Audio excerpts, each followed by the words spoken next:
Again, my name is Tavoia Keys.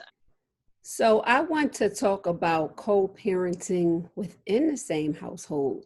So that is my take because um, I've been in both circumstances, right? I have my husband and I both had children, and then we have one together. And because there's a gap between our children and our daughter, for the last several years, she's been the only one home. But we still have to co-parent, right? And so believe it or not, you're still doing some of the things, maybe without the anger, but some parents, even when they're in the same household, there's the good parent and the bad parent. You have the parent that, you can usually get a yes from if they're a child, right? And then you have the one that's usually the disciplinarian. So sometimes you're doing the same type of co-parenting, working it out even within the same household, even still being together, just simply because it's just a different dynamic and both parents bring something different. And children typically try to play on that when they know that the parents aren't together, but they do so within the households too. And so we are, I find that to be so true. So what are your thoughts around co-parenting, even just within the same household? Do you talk about that any? Actually, I do, because that's my situation now. I know it's not everybody's story, but my fiance is my son's father.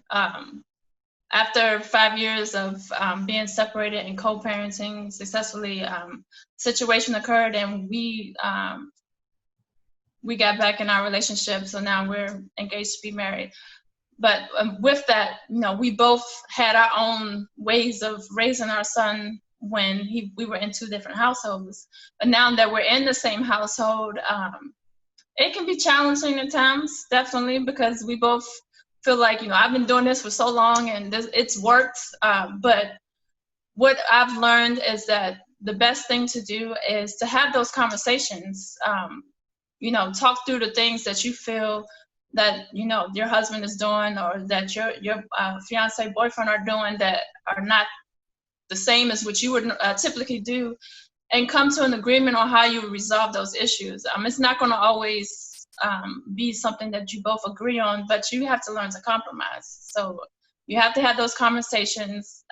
Some may be more difficult than others, but I think the biggest key is communicating and coming to a common ground on how you're going to resolve those things. Because as you said, the child will always try to use one parent, the good parent, or the bad cop, good cop, bad cop, and try to make you guys go against each other. But we've definitely picked that up a lot. So we typically have communication about those certain issues and then come to a conclusion on how we'll handle that our child going forward. So